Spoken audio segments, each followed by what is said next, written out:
You just named the best player they took, worst player they took. Okay. To me, it's the very next pick.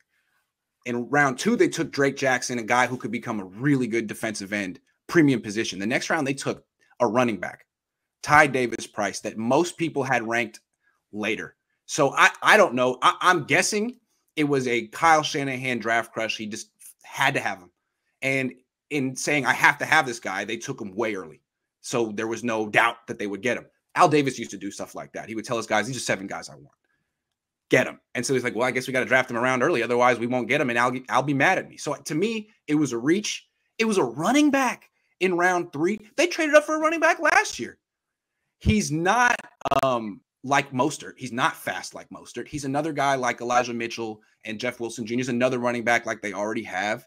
And in taking a running back at that spot, they passed on 2 safeties who would have been great. Or I don't know, who would have been pretty good, I think.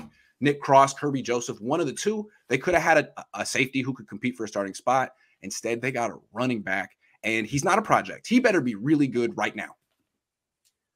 Why do you think they took a running back and not a safety? They haven't drafted a defensive back before round 3 since Kyle Shanahan and John Lynch have gotten here. I think it's a little bit of like a philosophical thing. Like, we don't value secondary. We don't value safeties very much. I think they feel that the running back position is more important. And I think they feel they needed to take some of the load off of Deebo Samuel. Not only was Deebo the home run hitter, but he was a short yardage guy because he's 220 pounds or something. So now I think they have a guy who can take, I don't know, Dad. I don't understand how Kyle Shanahan thinks sometimes. I mean, this pick is an admission that his running back pick last year was a mistake. They got a guy in round 3 last year, Trey Sermon. And now the very next year you take another one. Like, well, that guy sucked. But we got this guy. It's like, well, maybe you should stop drafting running backs and just, I don't know. It just seemed very strange. I have another question. Yes. John Lynch, God love him. In the NFL, what position did he play?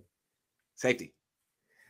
You know, you said that philosophically they don't want to draft defensive backs and safeties. He was a safety. He was a safety. I don't get it. Now, he was a 3rd-round pick. Maybe he thinks if the great John Lynch couldn't go in the first 2 rounds, no safety should. I don't get it. It's really strange. They drafted a safety last year in round 5, and they act like he's Ronnie Lott. Talanoa Hufanga is such an amazing player. Went to USC. He trains with Troy Polamalu. He knows Troy Polamalu. He's not Troy Polamalu, but they talk like he is. It's kind of strange. I don't know. Okay. I didn't like this pick at all. The running back in round 3. Is he a good running back? I don't know. I mean, I was looking at his tape, and he had some really stinkeroo games. He had one good year in college. Here's what I've noticed. He had one phenomenal game. Kyle loves a running back who had one phenomenal game. He played against Florida this year and had 287 yards. That's a lot of yards on the ground, 287. Okay. Trey Sermon last year, he had a game against Northwestern where he went for 331. Niners drafted him. Remember Joe Williams in 2017? They traded up in round 4. He had a game against UCLA where he went for 331. If you go for like more than 280 in a game, Kyle Shanahan's drafting you in round 3. That's all he needs to see. One good game. Okay. You know, I like your use of the word stinkeroo. Stinkeroo is a good one. Stinkeroo. I think I got that from you. It seems like a Brooklyn. My mom used to say it. My mom, Eve, she used to say stinkeroo. And it used what to context did I use it in just now? So-and-so player was a stinkeroo or what? Yeah. Yeah, that's good. Last question on the draft. Who's the second worst pick they made? I was hoping you'd ask me that question. Okay.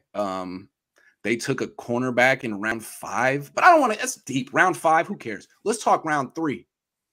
The second, they took 2 picks in round 3. They took the running back, that was ridiculous originally, that they could have gotten later. And then they took a wide receiver.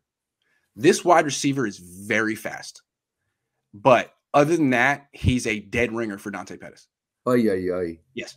And they're saying, oh, no, this guy's tough, though. Unlike Dante. But when Pettis came out, they said he was tough. They're like, Pettis, a punt returner.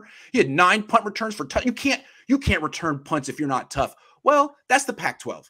He came to the NFL and realized that I get hit way harder here. This is scary. And then, you know what I'm saying? I mean, it was over right away. Like all that toughness that Dante Pettis thought he shut, that was gone.